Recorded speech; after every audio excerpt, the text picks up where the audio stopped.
આપણે ત્યાં અનેક પ્રકારના દોષ કયા છે. કાયિક, વાચિક, માનસિક, આ 3 પ્રકારના દોષો કયા છે. એમાં જે વાચિક દોષ છે એને મુખરતા દોષ કહીએ. અને મુખરતા દોષ પણ અનેક પ્રકારના છે.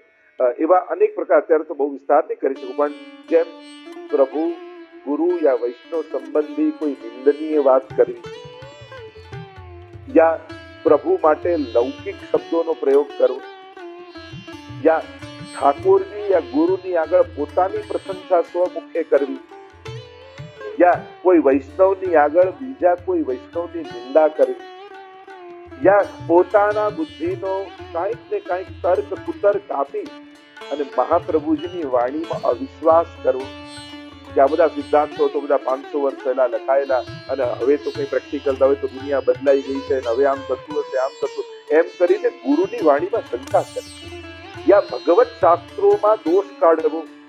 આવા બહુ લાંબુ લિસ્ટ કરી શકાય કે આ બધા મુખરતા દોષોમાં.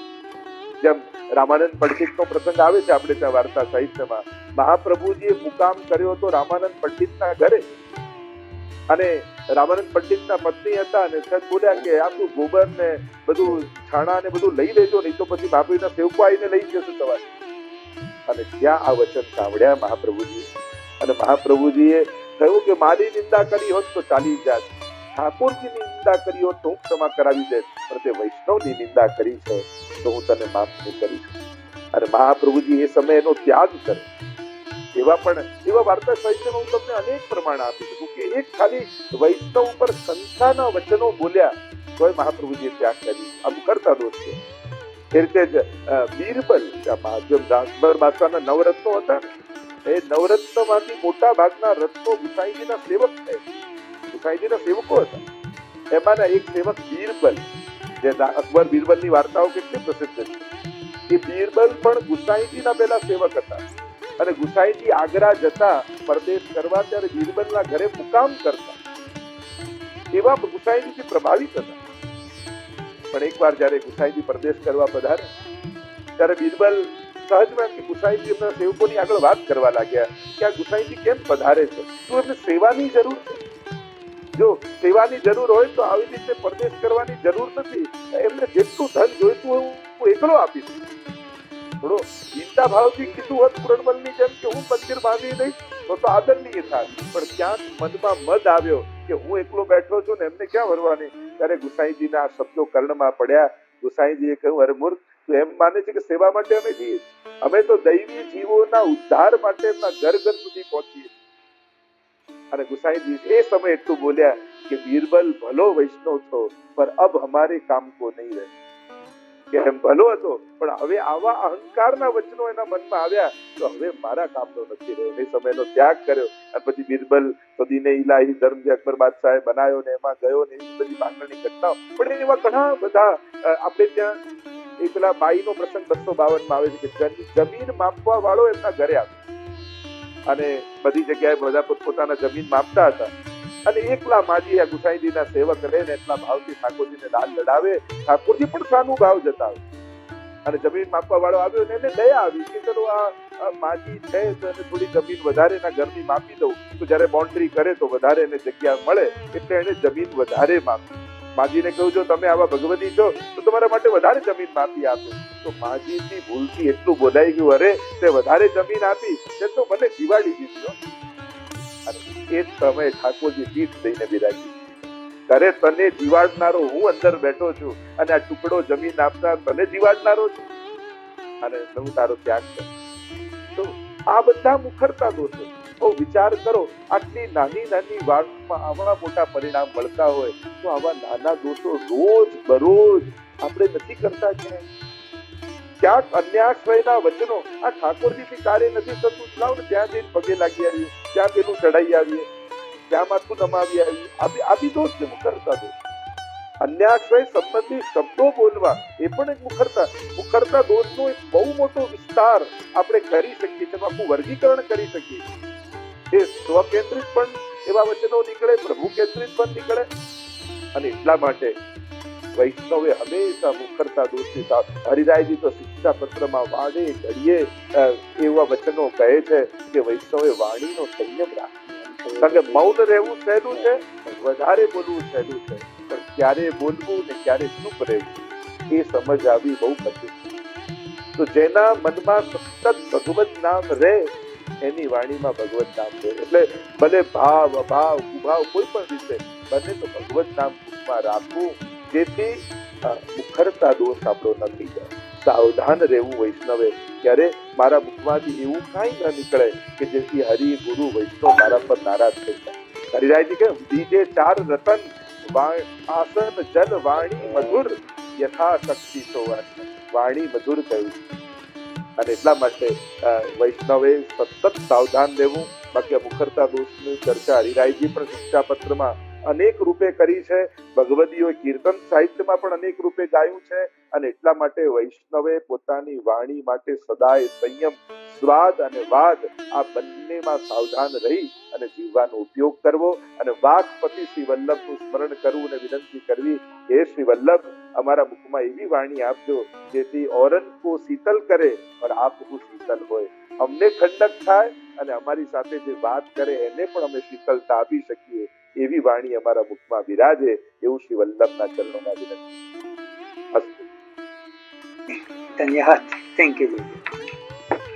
જયશ્રી, બીજો ક્વેશ્ચન એ છે કે ઘરમાં બિરાજેલ વડીલોની સેવા એક પેઢી ના કરે અને બીજી પેઢી કન્ટિન્યુ કરવી હોય તો શું તેને ઠાકોરજી પુષ્ટાવવાની જરૂર છે અથવા તો વલ્લભપુરની આજ્ઞા લઈને કરે એ યોગ્ય છે?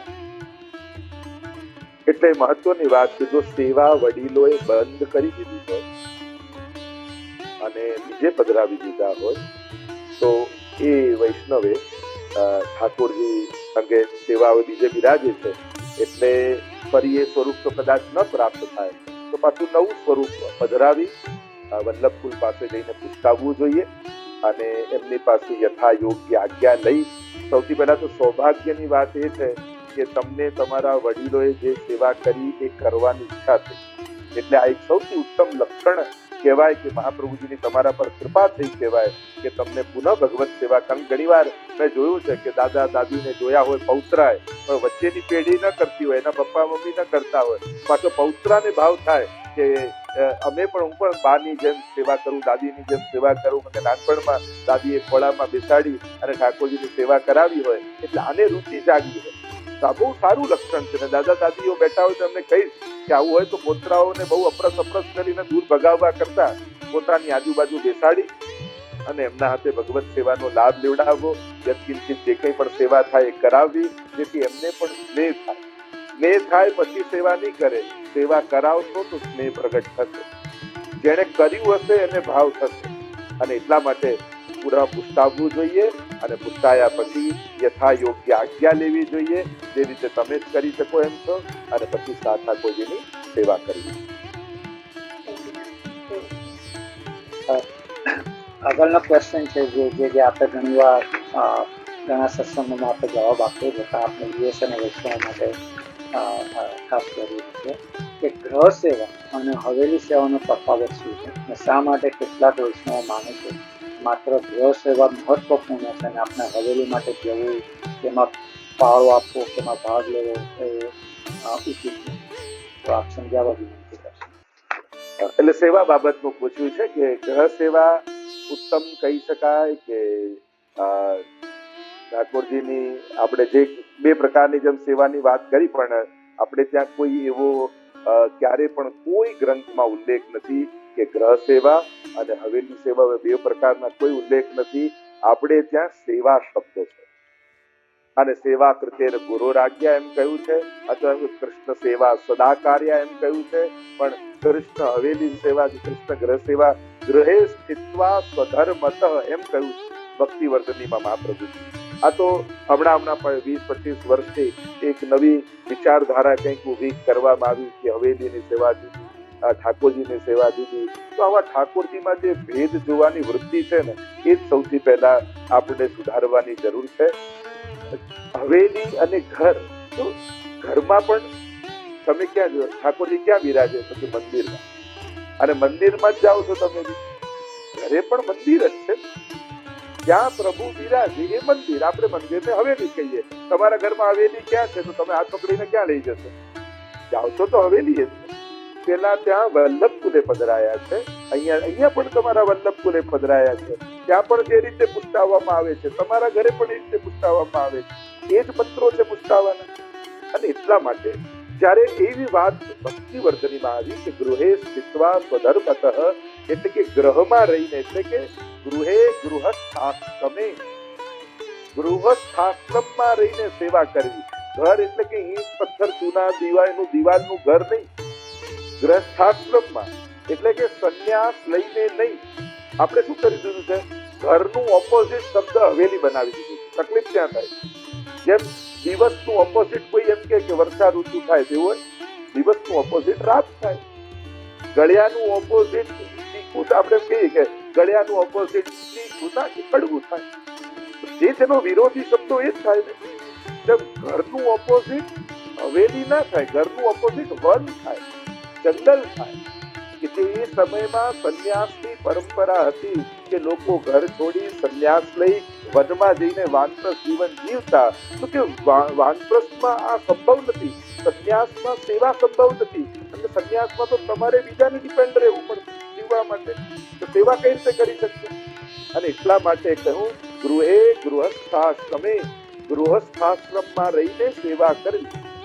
એટલે કે ઘરમાં પરિવાર સાથે રહીને સેવા કરવી. પછી ઘણી વાર લોકો સિદ્ધાંતના અતિરેક કરતા, ઘણી વાર યુટ્યુબ પર ક્લિપો સાંભળીને ક્યાંક પુસ્તકો વાંચીને એટલી બધી જડતા જીવનમાં આવી જાય કે મારા ઠાકોર હું તો કોઈને બતાવું નહીં, હું તો કોઈની સાથે પધરાવું નહીં, ને કોઈની સાથે બિરાજમાન નહીં કરું. તો ગ્રહ સેવા છે, કારાગ્રહ સેવા નથી. આપણે તો જાણે કેદ પૂર્યા હોય ને કારાગ્રહમાં, એ રીતે સેવા કરતા હોઈએ, જાણે જેલ ના બનાવી દીધો ઠાકોર. અરે આપણા સ્વજનોને જોઈને ઠાકોરજી કેટલા હરખાય. આજે બે વૈષ્ણવ ભેગા મળીને મનોરથ કરતા હોય અને બે ઠાકોરજી સાથે બિરાજે. તમે પ્રાચીન પરંપરા તો જુઓ, તમારા વડીલો કરતા. આ સૌરાષ્ટ્રના ગામડાઓમાં જો 20 ઠાકોરજી સાથે બિરાજે, છાકના મનોરથ થાય, ખેલના મનોરથો થાય, કીર્તનો ગવાય ને કેવો આનંદ થતો. ઘણી વાર સિદ્ધાંતનો અતિરેક કરી આપણે આ બધા આનંદો ગુમાવી દીધા. માલા પિરાવણીની જરૂર નથી, ને હવેલીની જરૂર નથી, ને ઠાકોરજી પધરાવાય નહીં, બતાવાય નહીં, ને કોઈ સામગ્રી છે. અરે સાથે સાથે જેની સેવા કરો છો, ક્યારેક કોઈ ઉત્તમ ફળ લઈને આવ્યું અને કહ્યું કે મારા પ્રભુ માટે તું મારી સખી છું, આપણે તો વ્યવહાર છે, અને જેની સાથે તમારો વ્યવહાર હોય તો કેમ ઠાકોરજી ના કરે?